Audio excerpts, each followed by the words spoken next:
Hi everyone, my name is Sherry. Welcome to my channel. So on my channel, I'll be covering murder, entertainment, history, and horror. Now that being said, I'm gonna put some disclaimer just to give you guys a little bit of warning first.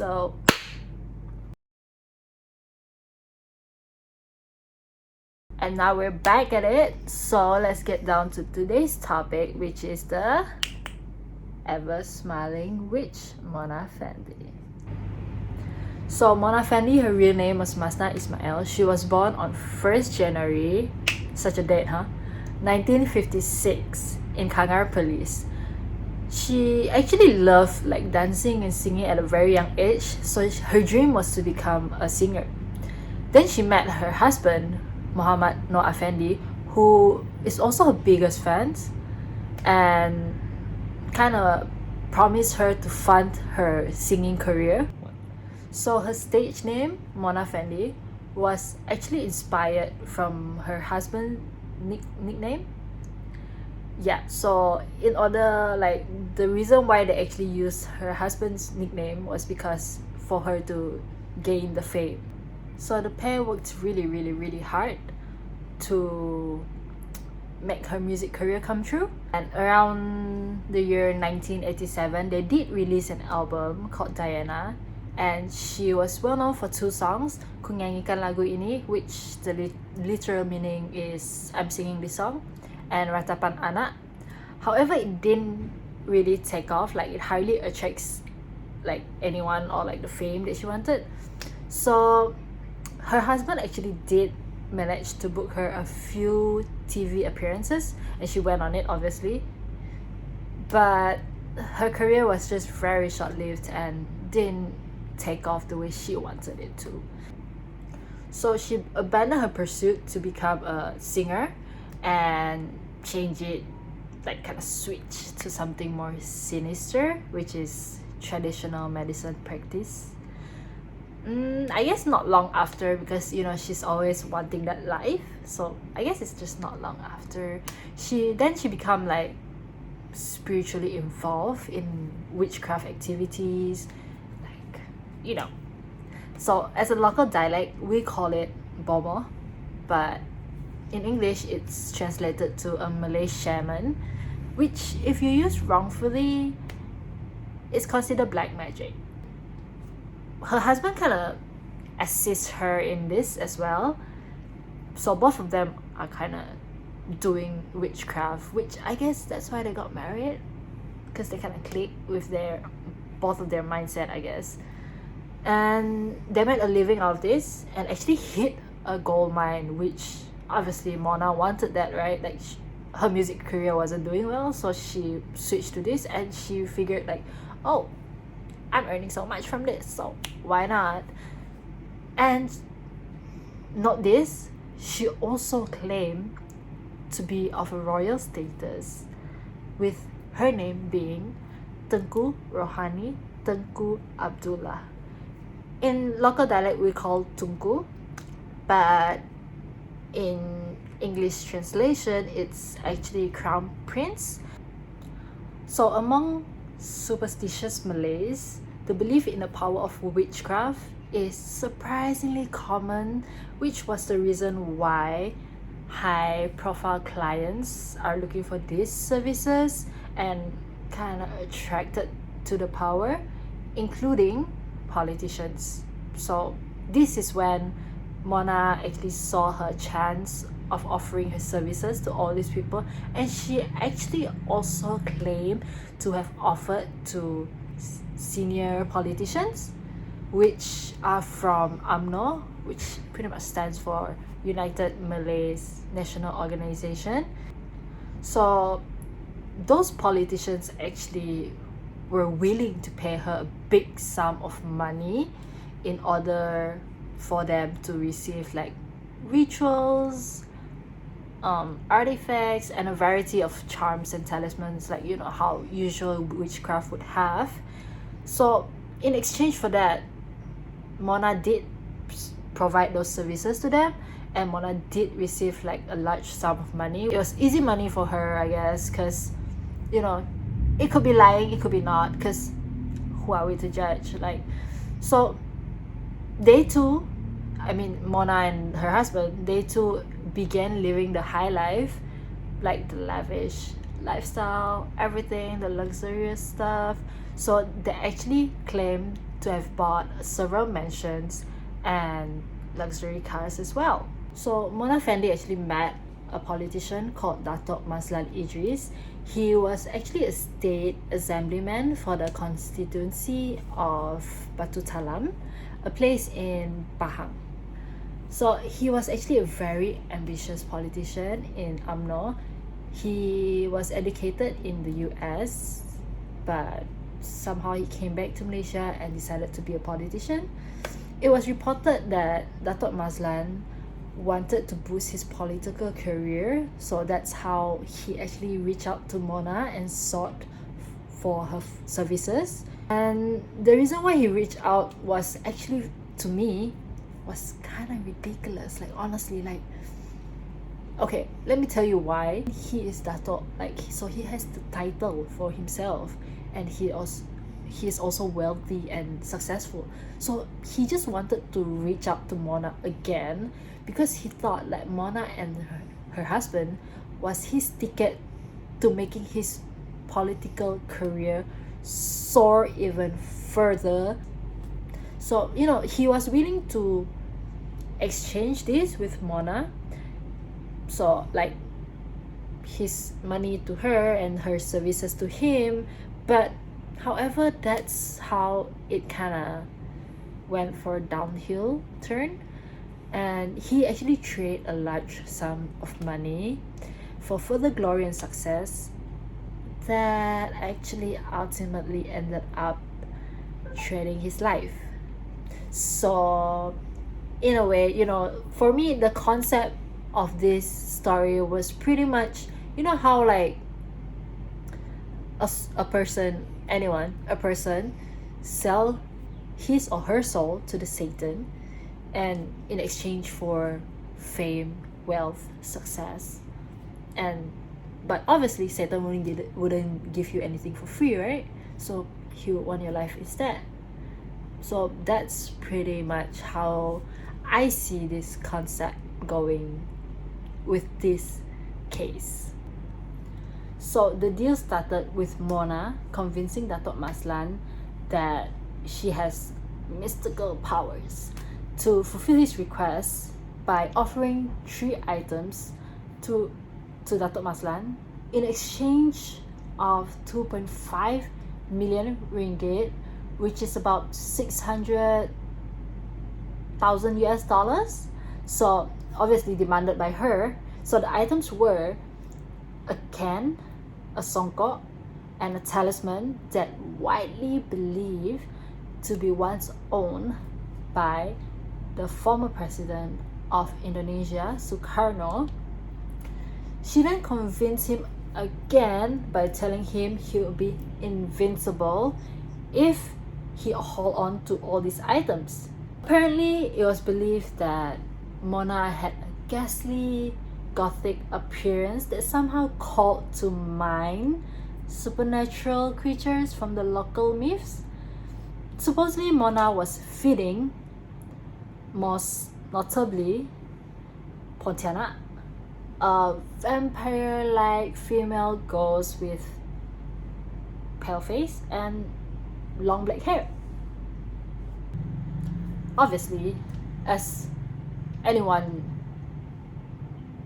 we would not give the full amount, like that big of amount, right? So Datuk Maslan wouldn't give the full amount to Mona until the ritual actually starts. So in return, he actually did pay 500,000, which is about, obviously 500,000 is 500,000 ringgit, and even surrender land titles, like not only one, like several land titles, which was claimed to cost 2 million ringgit. So that's like the full amount, right? But well, the sovereign land titles was actually a promise or a guarantee for the rest of the payments.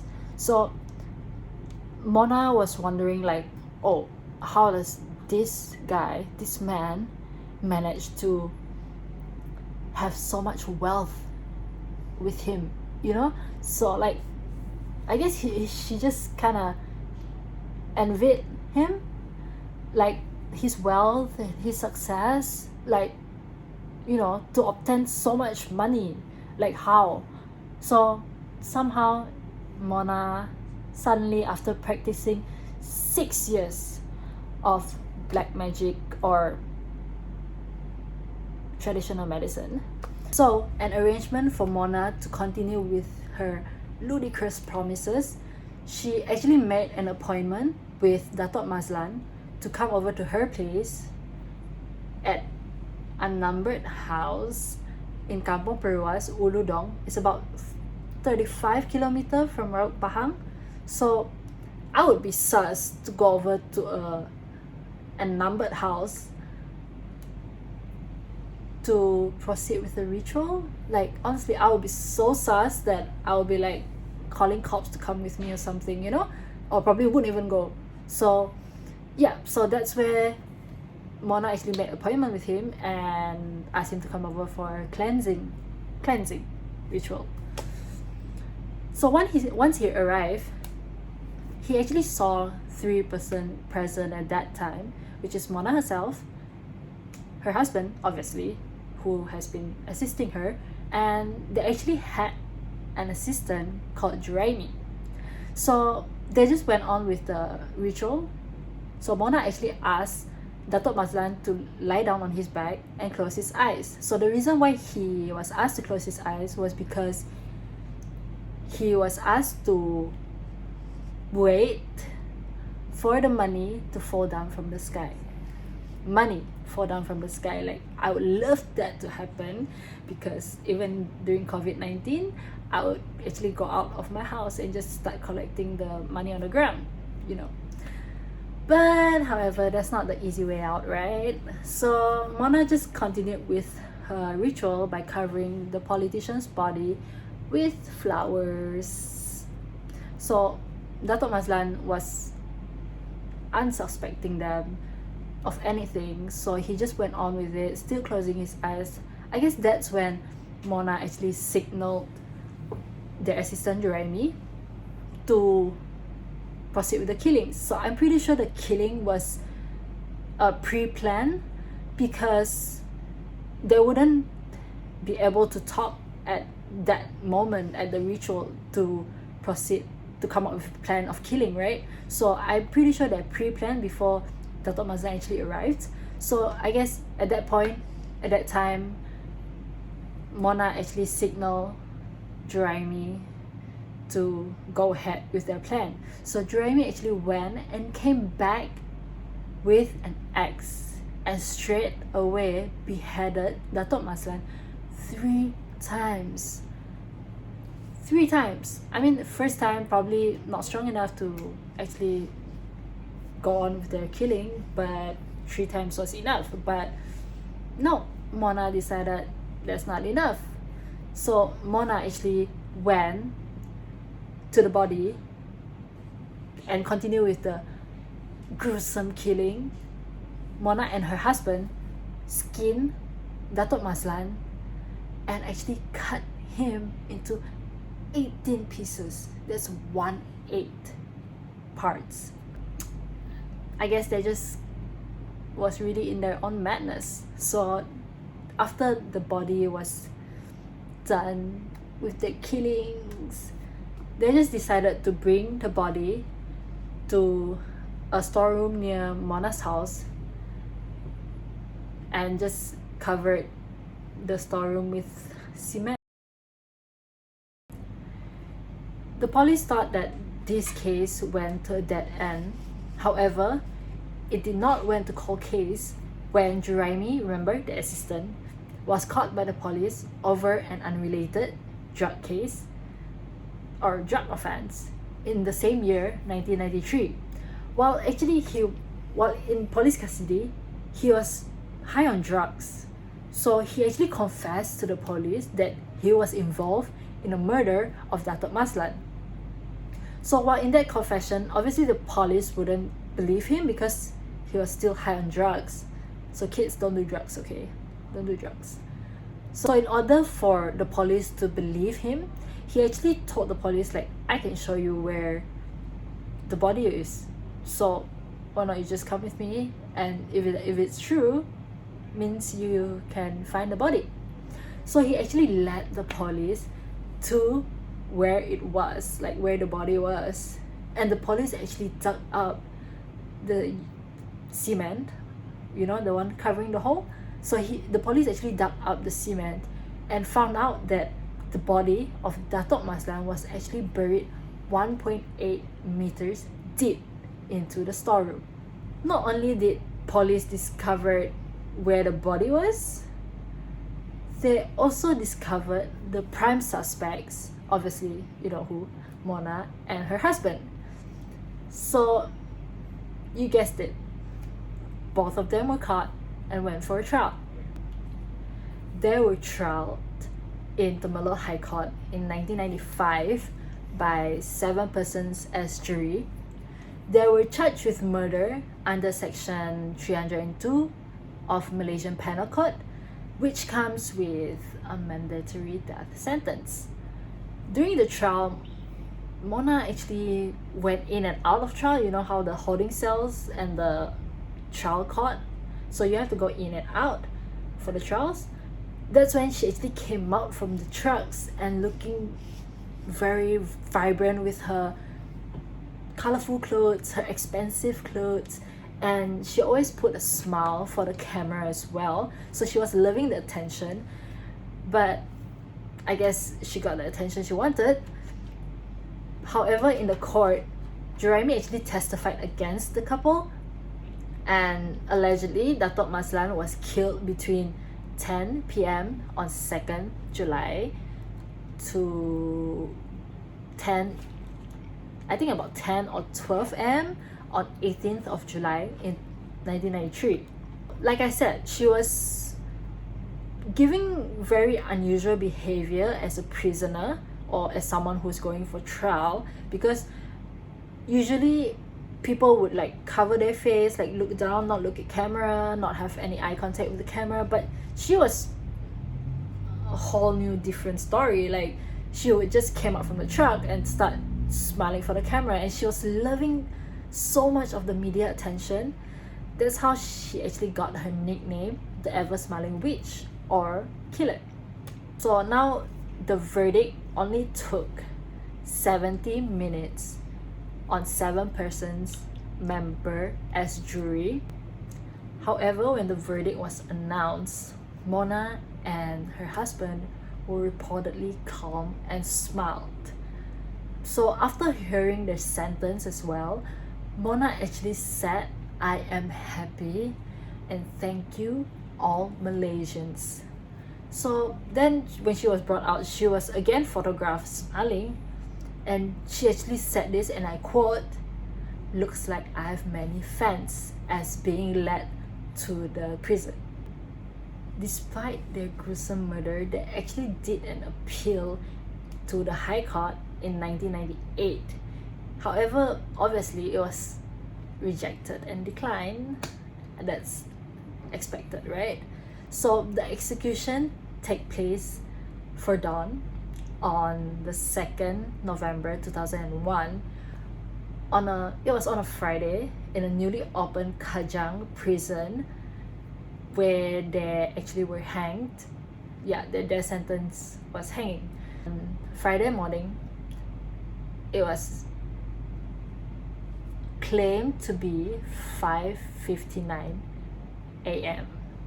However, her final words before she was hanged were, and this is the one that really kind of caught the media attention. So if you found out, like if you actually search for like Mona Fandey's final words, I'm pretty sure you can find it like everywhere.